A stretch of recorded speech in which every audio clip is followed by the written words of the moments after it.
Charles Spurgeon. Alguna vez lo invitaron a predicar y llega a esa iglesia donde lo invitaron a predicar y la estaban remodelando y le dijeron, pasa, mira esta parte que hemos creado, da un eco perfecto, es una resonancia para que se escuche increíblemente y la persona que está hacia el fondo escuche perfectamente la predicación de la palabra, que tú vas a estar a cargo, por cierto. Y él se acercó y en esa iglesia la iglesia estaba sola completamente, y había solamente una persona que estaba terminando de arreglar esa parte. De hecho queremos poner madera, ¿verdad? Aquí estaba terminando de arreglar y estaba ahí colgado arreglando. Se para este predicador y dice: he aquí el Cordero de Dios que quita el pecado del mundo. Esa palabra retumbó en esta persona, en los oídos de esta persona, y esa persona fue convertida. El día de hoy, hermanos, vamos a leer la palabra de Dios y vamos a estudiar la palabra de Dios. Y la palabra de Dios no vuelve vacía. Oremos, hermanos. Padre nuestro que estás en los cielos, te damos muchas gracias, Señor, porque estamos aquí en tu casa de oración. Gracias, Señor, por el privilegio de permitirnos escudriñar tus escrituras, tu palabra, Señor, que no regresa vacía. Permite, Señor, que quede sembrada en nuestros corazones. Permite, Señor, también que podamos aplicarla en nuestra vida diaria, que podamos ser luz en la oscuridad de este mundo. Permite, Señor, que podamos ser sal en esta tierra. Quédate con nosotros, Dios, y danos, Señor, sabiduría. Sé tú con cada uno de nosotros, en Cristo Jesús. Amén. Hermanos, el día de hoy estamos en el tercer domingo de Adviento y el tema de hoy es Benedictus. Es justamente el cántico de Zacarías, llamado así, Benedictus. Y me di a la tarea también de investigar qué es Benedictus. Me gustó el nombre. Y es justamente lo que Zacarías dice en un contexto que, antes de decir qué significa Benedictus Dominus Deus Israel, que fueron las palabras que expresó Zacarías, vamos a estudiar un poco antes. ¿Qué es lo que pasó con Zacarías? ¿Quién es Zacarías? Bien, Zacarías es el padre, el padre de Juan el Bautista. Zacarías era un levita, sacerdote por ser levita, y esta persona, quiero que abran en sus Biblias, por favor, en el capítulo 1 de Lucas, en el verso 13. Resulta que a Zacarías se le aparece un ángel, y quiero que por favor imaginemos ese momento en donde a Zacarías se le aparece un ángel. La verdad, yo en ocasiones he pensado, no sé si ustedes, por ejemplo, cuando están en la noche, no se han preguntado, bueno, ¿qué pasaría si en ese momento sucediera algo extraordinario? Por ejemplo, cuando estoy así en mi casa y digo, bueno, ¿qué sucedería si en este momento, así está oscuro en la noche, y se aparece un ángel? ¿Qué creen que sucedería? Bueno, yo me asustaría. Es más, en ocasiones lo he pensado y dije, bueno, sí, adelante, sí, Dios, si quieres, hazlo.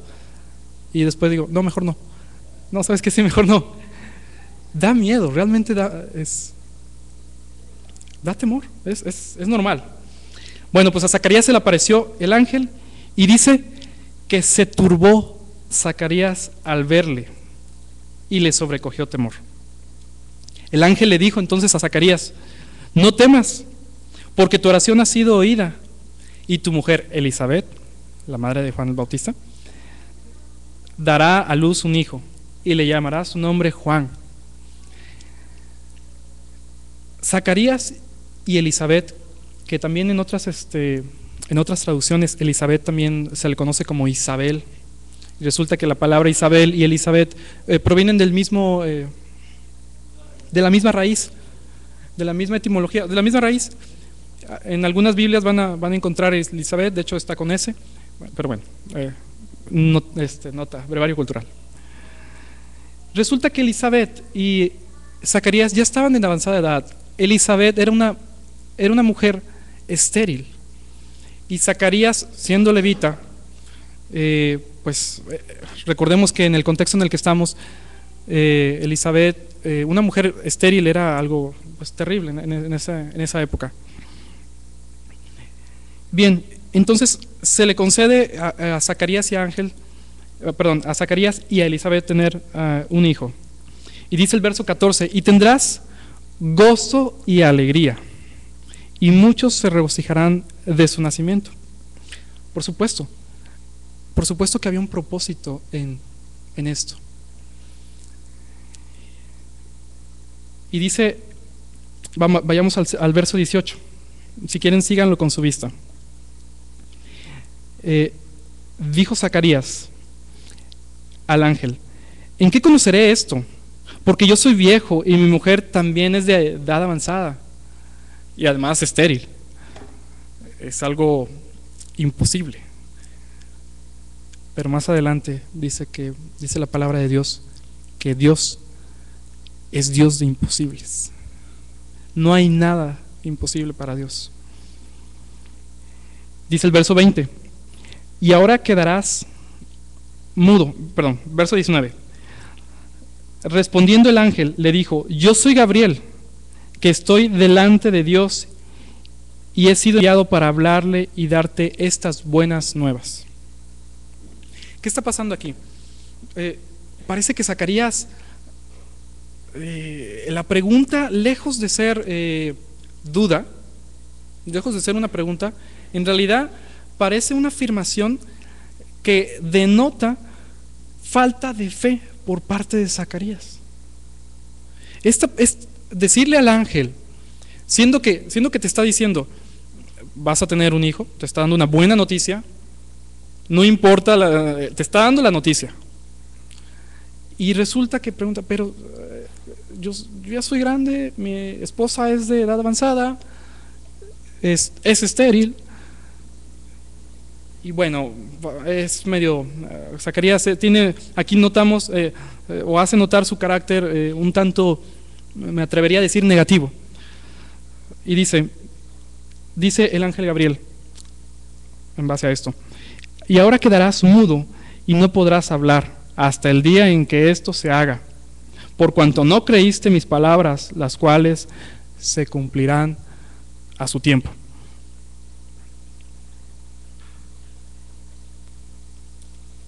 Y ahora sí, llegamos al texto. Estamos esto quería dar el contexto para ver, bueno, ¿quién es Zacarías? ¿Por qué le había sucedido esto? En vez de ir directamente al cántico de Zacarías, que es muy bonito y que ahorita lo vamos a detallar, ¿por qué hace esto? Él había quedado mudo. Él había quedado mudo por esa falta de fe, por esa pregunta, y fue como me atrevería a decir, castigo, pero tuvo un propósito también. El hecho de que ese tiempo haya quedado mudo Zacarías tuvo el propósito también de que él, siendo sacerdote, no hablara cosas negativas. Y no solamente esto, la implicación de decir algo negativo, y esto sí es muy importante lo que voy a decir. Cada palabra que nosotros decimos tiene una implicación. Nuestro lenguaje, nuestra comunicación es importante.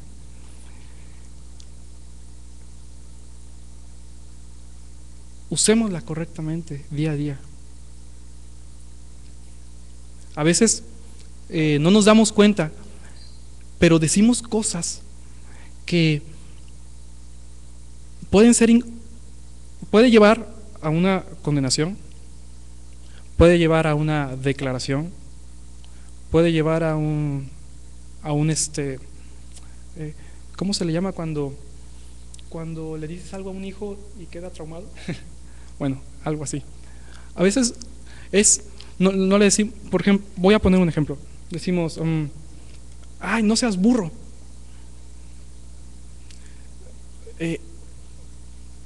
Parece ser que es una palabra o un enunciado inofensivo. Pero eso le estás diciendo, estás llevando una carga sobre esa persona. O sea, le estás diciendo, está creando en él, bueno, quizás sí soy. Lo estás programando, lo estás como que autosugestionando, ¿no? Y entonces esta persona, bueno, probablemente sí, pues sí sea. Una. Dos, lo estás declarando. O sea, cada palabra que nosotros decimos puede ser, de nuestra boca puede salir bendición, dice Santiago, o puede salir maldición. Es un timón, que Santiago capítulo 2 dice que es un timón que puede dirigir un gran barco. La lengua y es muy importante. Y él había quedado mudo. Eso tiene un propósito. Es importante. Y lo que hoy quiero que se lleven, nos llevemos para aplicación en nuestra vida diaria es: ¿qué es lo que estamos diciendo? ¿Qué es lo que estamos declarando a nuestros familiares, a nuestros amigos, las personas que nos rodean en el trabajo? Le estamos diciendo, sí, adelante, vamos, tú puedes. ¿Qué palabra de aliento le estamos diciendo?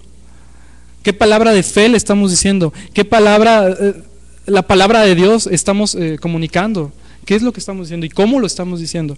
Pero bueno, él había quedado mudo. Y qué bendición, después de que la palabra se cumpliese. Y es que la palabra de Dios siempre se cumple. Y aquí voy a hacer un paréntesis antes de entrar al cántico de Zacarías. La palabra de Dios siempre se cumple. Antes estaba pensando en este tema y decía, bueno, estamos en tercer domingo de Adviento, estamos en Navidad y actualmente estamos viviendo una época, y me refiero no solamente a la fecha decembrina, sino a toda una época en la que vivimos totalmente desvirtuados de una Navidad.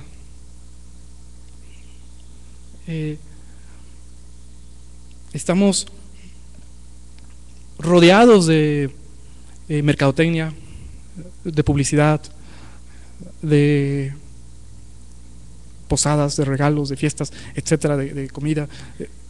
Y no solamente eso, ocasiona hasta estrés en nosotros, porque tenemos que hacer esto, porque tenemos que hacer el otro y aquello, y cumplir con esto y cumplir con aquello, cumplir con la posada, es decir, fiestas del trabajo, ¿verdad? Y estar ahí, cosas. Y se empieza a desvirtuar la Navidad.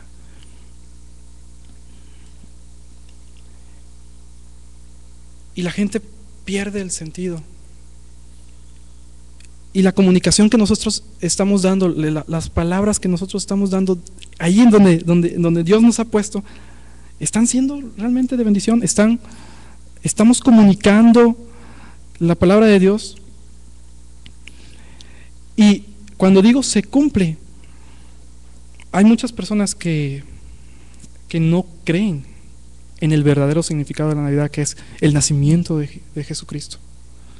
La Navidad es Cristo, como dice la cantata. Y hay más de 4 millones de personas, de 4 billones de personas en el mundo que no saben qué es la Navidad. Es más, de esas 4 millones de personas, una gran parte, que son casi 2 billones, son personas que viven en Medio Oriente, que no creen en Jesús. Y el nacimiento de Jesús es una evidencia increíble. Las personas que han querido demostrar lo contrario han salido convertidas. El nacimiento de Jesús es la evidencia de Dios encarnado aquí en la tierra. Y es solamente el principio de un plan perfecto. Vayamos si quieren a Isaías capítulo 9, verso 6.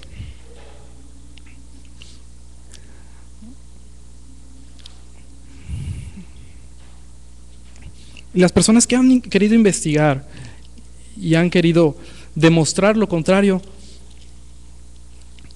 se encuentran investigan inclusive más de lo que nosotros investigamos, y se encuentran con algo, por ejemplo, con rollos. Isaías fue escrito 400 años antes del nacimiento de Jesucristo, y dice: porque un niño nos es nacido, hijo nos es dado, y el principado sobre su hombro, y se llamará su nombre admirable, consejero, Dios fuerte, Padre eterno, príncipe de paz. Lo dilatado de su imperio y la paz no tendrá límite sobre el trono de David y sobre su reino, disponiéndolo y confirmándolo en juicio, en justicia, desde ahora y para siempre. Y vayamos también, este es Isaías, profeta Isaías. Vayamos a Zacarías, capítulo 9, verso 6. Zacarías.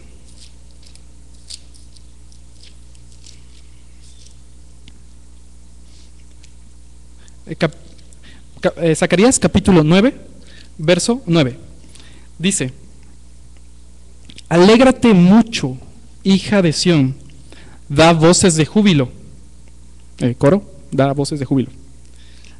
Hija de Jerusalén, he aquí tu rey vendrá a ti, justo y salvador, humilde y cabalgando sobre un asno, sobre un pollino, hijo de asna.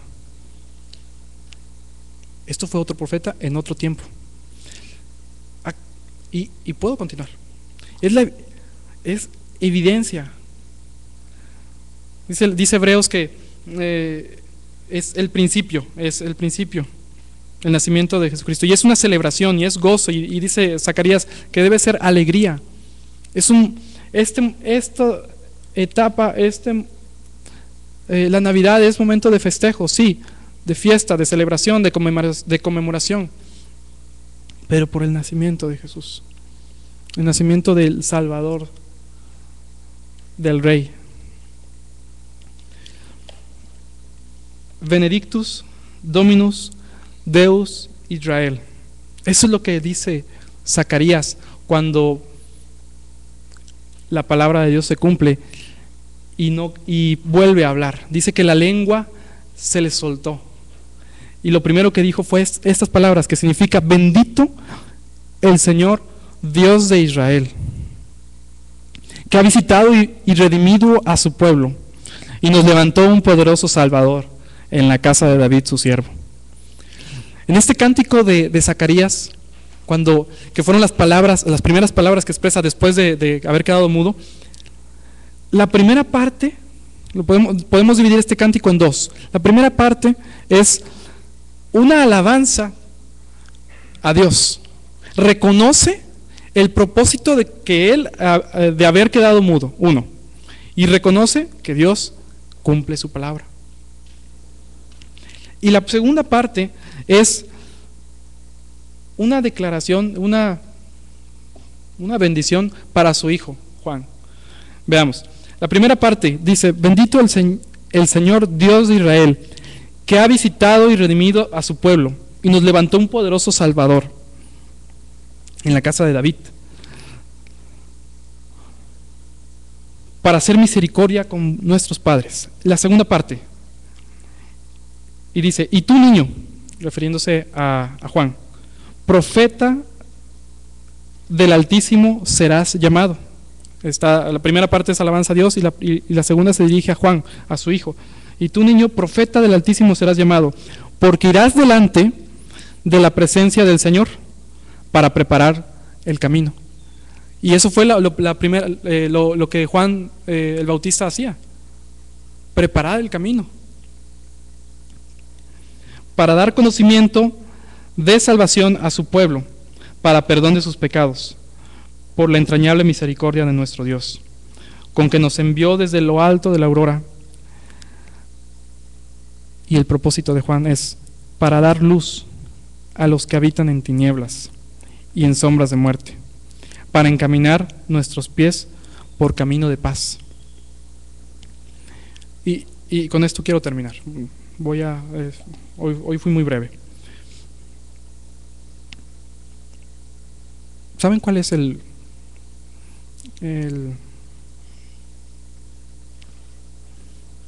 lema de la Iglesia Nacional Presbiteriana? Correcto.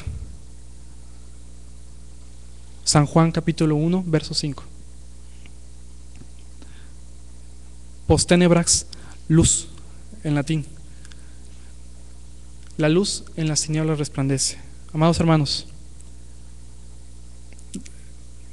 nosotros estamos siendo llamados a hacer eso, a hacer luz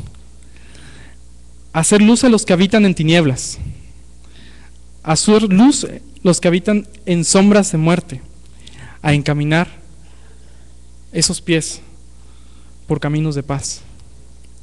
En estas épocas de Navidad, en donde nos reunimos con nuestros familiares, con nuestros amigos, seamos luz, que va en aumento, así como la luz de la aurora que va en aumento hasta que el día es perfecto.